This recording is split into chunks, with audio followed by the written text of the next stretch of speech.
E agora é hora de ouvir a palavra de Deus. Ouça e medite. Meu querido amigo, meu caro ouvinte, meu irmão, a palavra de Deus, no livro de Efésios, capítulo 4, versículo 25, diz assim: pelo que deixando a mentira, fale a verdade, cada um ao seu próximo, porque somos membros uns dos outros. Este texto que o apóstolo Paulo menciona aqui, em Efésios capítulo 4, versículo 25, ele fala da nossa atitude de falar a verdade. E esta atitude de falar a verdade, ela acontece em dois momentos da nossa vida. Quando nós estamos nos formando, quando ainda somos crianças, passando para a fase da adolescência. Nessa hora, muita coisa a gente aprende e fica incutido na nossa mente. E a outra hora é quando nós nos convertemos, quando nascemos de novo, e aí deixamos os rudimentos do passado e passamos a ser novas criaturas. Esses são os dois momentos que nós aprendemos a verdade. E falar a verdade, muitas das vezes, é algo que manifesta a nossa fé, manifesta a nossa confiança no nosso Deus. Muitas das vezes, a pessoa não percebe que ela convive habitualmente com a mentira de forma muito natural, como se Deus se conformasse pelo fato da pessoa já ter o hábito de mentir, às vezes já tem até o vício de mentir, e isso acontece de forma muito natural. Mas eu quero dizer que a mentira é a maior deformadora de caráter. A mentira é a maior instabilidade de uma personalidade. Quando uma pessoa tem o hábito de mentir, esta pessoa, ela tem um caráter fraco, um caráter mais ou menos, ou um bom caráter. Nós podemos se medir o caráter de uma pessoa pela palavra que ela emite. Uma pessoa que não mente, é claro que é uma pessoa de bom caráter, é óbvio. E eu quero, nessa oportunidade, mostrar o grande perigo que tem de um pai e de uma mãe mentirem, de um professor, de uma professora, de um pastor, de uma pastora, de um líder mentir e ser imitado e seguido. Eu assisti uma cena na televisão que me chamou muito a atenção. Era um quadro, eles fizeram uma simulação, em que uma mãe induzia a filha a mentir. A filha ao lado da mãe e o telefone toca. Quando o telefone toca, a mãe diz para a filha: se for tal pessoa, diga que eu não estou. E quando a filha atendeu, era a tal pessoa. E aí, a mãe tinha dito para aquela criança: diz que eu não estou. Inventa uma história qualquer. E a filha ficou numa situação bastante difícil e disse: olha, minha mãe não está. Ela saiu. Precisou resolver um problema fora de casa. E a mulher desligou o telefone.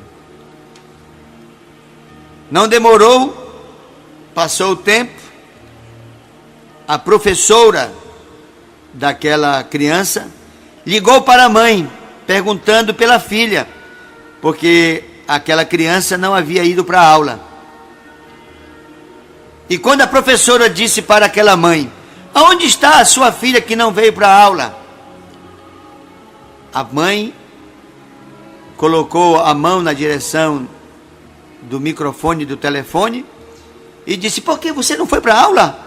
Onde você estava? Você saiu de casa para ir para a aula e não foi para a aula? Aí a filha disse: diga para ela, para minha professora, que eu estava doente. Aí a mãe disse: mas você não estava doente? Ao que a filha respondeu e disse: mas a senhora também estava em casa, quando mandou eu dizer que não estava em casa. E aquela mãe ficou numa situação muito difícil. No outro momento, a mesma mãe diz para a filha: minha filha, não conte para o seu pai que eu comprei este vestido. E a filha pergunta: mas minha mãe, por que eu não posso contar para o meu pai? Porque ele vai ficar zangado e ele vai brigar comigo. E a filha ficou calada. O pai chega e na hora que eles iam saindo, ela vestiu aquele vestido novo. E o marido olha para ela e diz: ah, que vestido bonito! Esse vestido foi caro. Quanto custou? E a mãe diz: ah, tu não prestas atenção em mim mesmo. Eu já tenho esse vestido há muito tempo, já vesti, e tu não observaste. Ah, não liga para isso, eu já comprei esse vestido há muito tempo. E o pai pergunta para a filha: minha filha, você já tinha visto a sua mãe com esse vestido? Ela disse: já, pai, já vi. Ela já tem esse vestido há muito tempo. E foram embora. Não demora, passado alguns dias, chega o boletim daquela filha, daquela jovem adolescente. E quando a mãe olha para o boletim, somente notas vermelhas.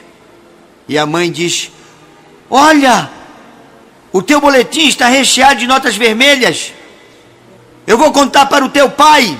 Ela diz: não, não conte.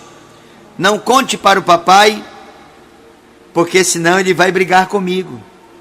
Assim como eu não contei a seu pedido que o vestido era novo, não conte também para o meu pai a respeito das minhas novas notas vermelhas.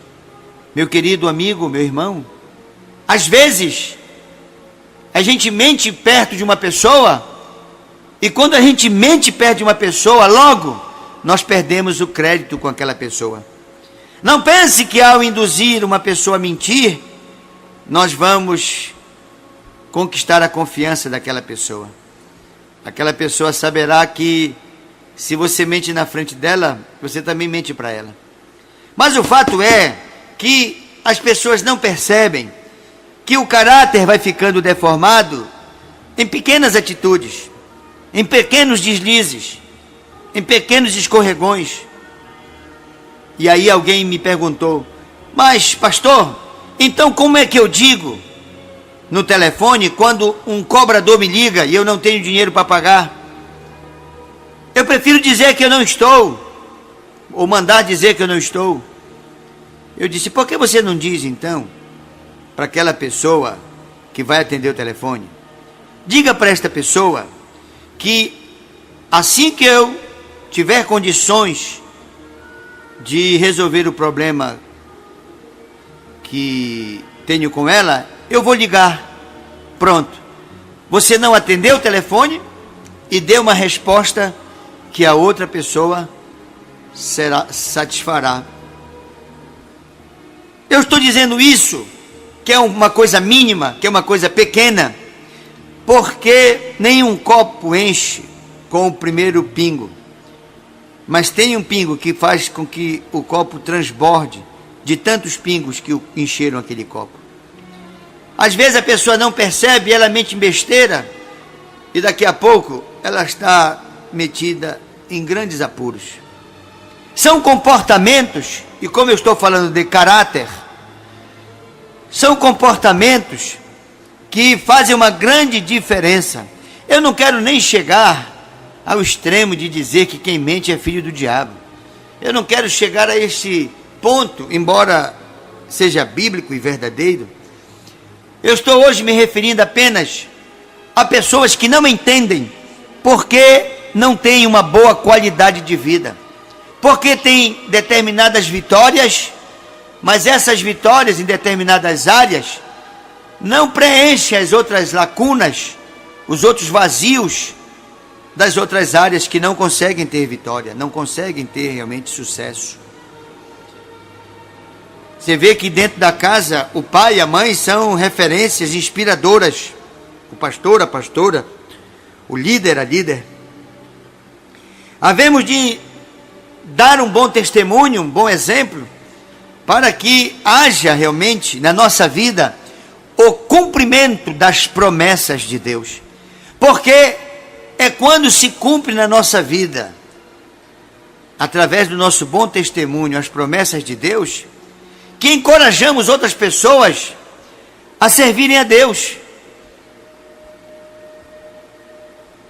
Quando nós estamos passando por uma aflição, as pessoas esperam a nossa compreensão para com a situação, entendendo que ao tempo de Deus, Ele produzirá a bonança diante da tempestade que estamos vivendo.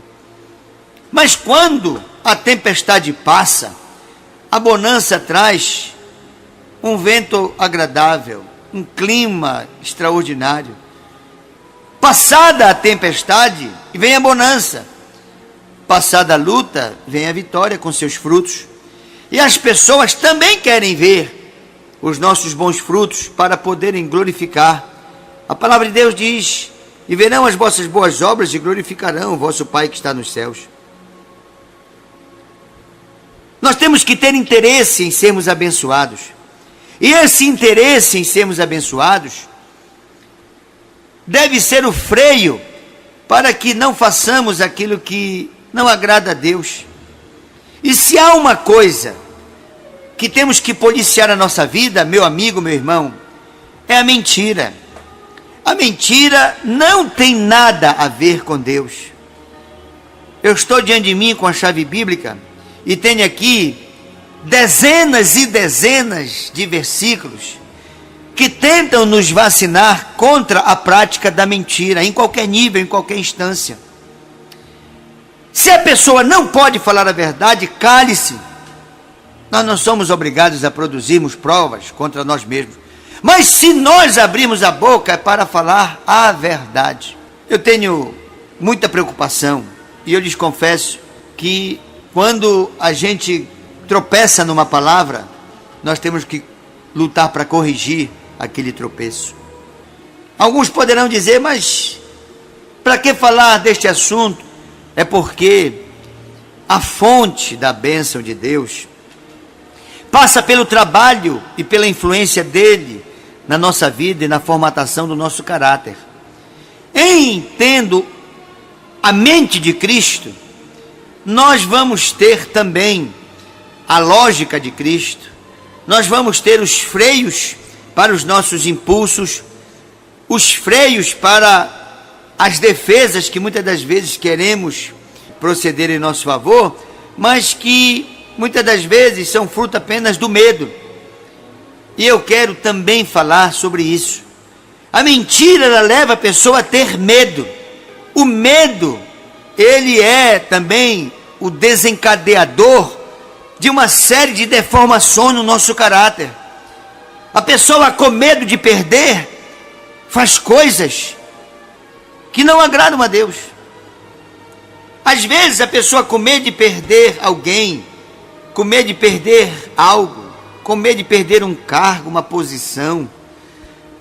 São muitos os motivos que nos levam a ter medo. Mas o medo, ele é a declaração pública da falta de fé. Se nós temos medo, nós temos que combater o medo pedindo: Deus, dá-me fé. Se você tem medo do escuro, diga: Deus, dá-me fé e coragem para conviver no escuro. Ainda que seja uma luta que você tenha que travar. Se você tem medo de ficar em lugares abafados, fechados, você tem que dizer: Deus, eu não quero me render a este medo. Eu não quero que este medo me domine. Um pouco de medo é bom, porque o medo, ele também serve como freio. Mas muito medo, não, acorrenta, escraviza, aprisiona, algema. O medo é como um remédio, tem que ser na dose certa. Se alguém me dissesse: o que é coragem? Coragem nada mais é do que enfrentar o medo. Coragem não significa dizer ausência do medo, não. Coragem significa dizer enfrentar os meus medos. Eu enfrento os meus medos, eu tenho coragem. Não é dizer que porque eu tenho coragem, eu não tenho medo, não. Pelo contrário. Eu só tenho coragem quando eu enfrento o meu medo. O medo, ele muitas das vezes faz com que uma pessoa de grande porte, eu me lembro sempre de Elias. Elias acabou de vencer a batalha com os 400, depois mais 450. Acabou de ter a vida dele ameaçada se Deus não transformasse em combustível a água que derramaram naqueles regos para que queimasse aquela fogueira. Mas Elias foi corajoso e até disse para aqueles que estavam intercedendo pelos seus deuses: gritai, porque quem sabe eles está dormindo e o grito de vocês o acordará. Fez até uma certa chacota com eles e em seguida, de forma corajosa, de muita fé, ora e Deus derrama fogo do céu. Este mesmo homem não demora, está fugindo de uma mulher. Então a gente observa que podemos ser assaltados pelo medo. Podemos viver um momento de um certo até pânico, de uma certa claustrofobia. Podemos ter, mas não podemos nos render. Não podemos nos render. Porque o medo, quando ele se avoluma muito na nossa vida, ele nos leva também para a depressão. Nós temos que ter o freio, mas ninguém pode andar de freio de mão puxado e ninguém pode acelerar e ao mesmo tempo frear. Nós temos que ter o medo como um freio. Só usa na hora certa. Na hora em que a gente pode sofrer um acidente, quando o carro vai em determinada velocidade, se pisa no freio. E quando se pisa no freio, se evita o acidente.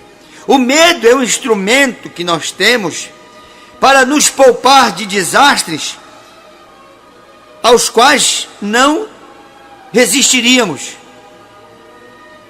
Então o freio é para que eu observe os meus limites, perceba que eu não tenho estrutura para suportar determinado tipo de confronto. Agora eu não posso também fazer do medo a minha bandeira, porque senão eu vou ser um covarde, porque senão eu vou ser um campeão, vencedor, Deus das asas. Então eu quero dizer que às vezes a pessoa ela mente com medo de enfrentar determinada verdade. Ela mente querendo fugir da sua realidade. Ela conta vantagens que ela sonha um dia ter na sua vida, como se já estivesse acontecendo. Ela diz que é o que gostaria de ser, sem que seja aquilo que diz ser. A mentira, ela pode ser realmente a face exposta do medo. A pessoa tem medos e revela esses medos com a prática da mentira. E aí o caráter deforma e um mal puxa outro mal. Um abismo puxa outro abismo. A comunhão com Deus, ela nos faz ter medo na dose certa. A comunhão com Deus nos dá estabilidade, nos dá segurança, nos dá firmeza, nos dá controle, domínio próprio. Meu querido amigo, meu irmão, nós não somos super-homens. Eu e você estamos na mesma situação, debaixo das mesmas tentações, das mesmas provocações, das mesmas ciladas, das mesmas armadilhas. A diferença é que um pode procurar o refúgio certo, que é Deus, e o outro pode não atentar para esse refúgio que é Deus. Nesta oportunidade, eu quero te desafiar, meu amigo, e a mim mesmo me desafiar, a me refugiar em Deus, a dizer: Deus, as minhas muitas limitações me fazem ter medo de determinadas coisas, pessoas, circunstâncias, mas eu quero que entregue nas tuas mãos a minha vida, eu passe a ter freio apenas como um sistema de segurança, que eu use na hora certa, que eu dê a brecada certa para não colidir, para não atropelar ninguém e nem ser atropelado, para não acidentar e nem ser acidentado. Medo gera instabilidade, e a pessoa instável, insegura, ela é capaz de tudo e mais um pouco. E aí vem a prática da mentira, e com o decorrer do tempo acaba se transformando no hábito da mentira, no vício da mentira. Mas como a face exposta do medo é a mentira, vem a palavra de Deus e nos diz em Efésios capítulo 4, versículo 25: deixando a mentira, fale cada um a verdade. Por que deixar a mentira? Porque agora conhecemos quem é a verdade. Quando vivíamos uma mentira de vida, quando vivíamos mentindo na vida, não conhecíamos a verdade da vida, que é Jesus. Quem conhece Jesus conhece a verdade. E quando a verdade nos liberta, verdadeiramente somos livres. E aí a mentira não tem mais influência sobre nós. Já é a verdade que tem influência. E a verdade, ela nos mostra a proteção que Deus nos dá. Porque a mentira tenta empanar os nossos olhos para com a proteção de Deus em nossa direção. O medo, ele cega-nos da proteção de Deus. É como se Deus não estivesse cuidando pelo imenso amor que tem por nós. Mas a verdade vem e tira a venda e diz: não temas porque eu estou contigo. Não temas porque eu não te abandono um único minuto, um único segundo. Eu estou o tempo todo e todo o tempo contigo, por isso não temas. E quando a gente não teme, a gente é uma pessoa de bom humor, alegre, feliz com a vida. O perigo está ali, mas eu não temo, o Senhor está comigo. O vale da sombra da morte se aproximou, mas eu não temo, o Senhor está comigo. Quando o Senhor está comigo e eu tenho esta consciência, quando eu tenho a fé para saber, para ter certeza de que Deus está comigo, eu não temo. E como eu não temo, eu não minto. Porque eu não quero desagradar a verdade, que é Jesus que está comigo. Meu querido irmão, esta sociedade precisa da verdade, da maior de todas, que é Jesus Cristo, e da verdade também nos relacionamentos. Nós precisamos viver uma vida de credibilidade, de verdade.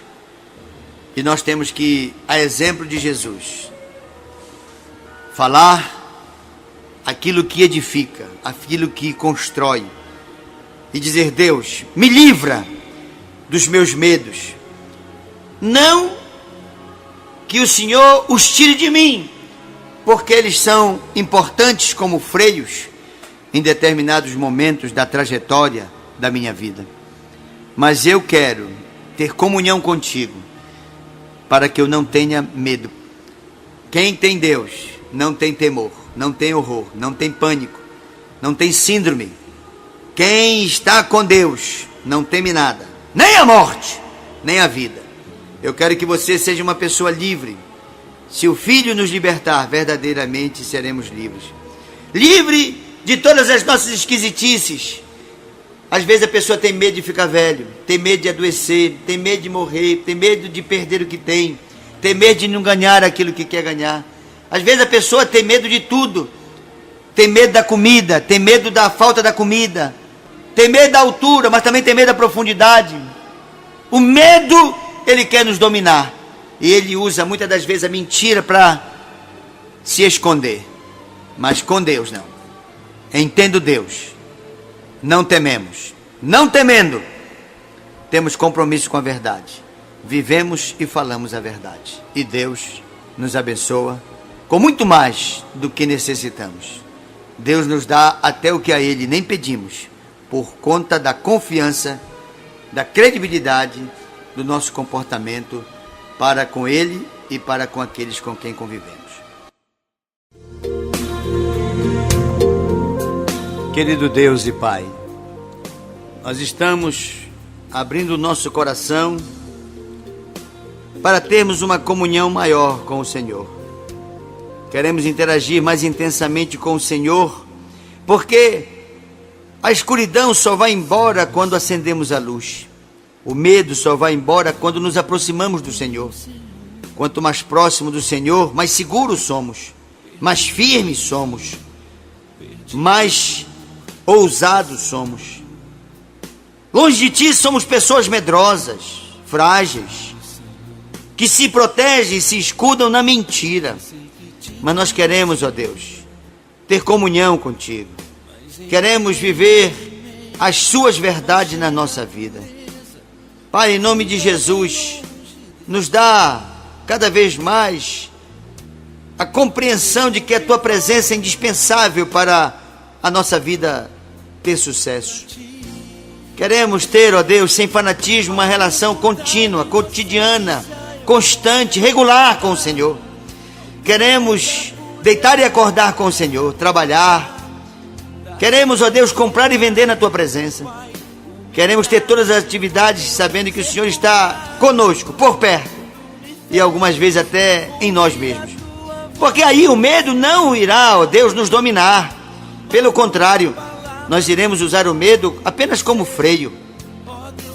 Pai, em nome de Jesus, que a nossa comunhão, que a nossa relação com a tua palavra e com o Senhor principalmente, nos faça cada vez mais um vencedor. Um vencedor do medo, um controlador da língua, domínio próprio, para que o teu nome seja glorificado. Abençoa, ó Deus, esse que recebe esta oração, para que ele, ó Deus, use de toda a sua capacidade, todo o seu talento, para te perceber o tempo todo do seu lado, e aí não temer nada, nem ninguém, mas te servir em verdade. Em nome de Jesus. Amém e amém. Ao tempo da inocência eu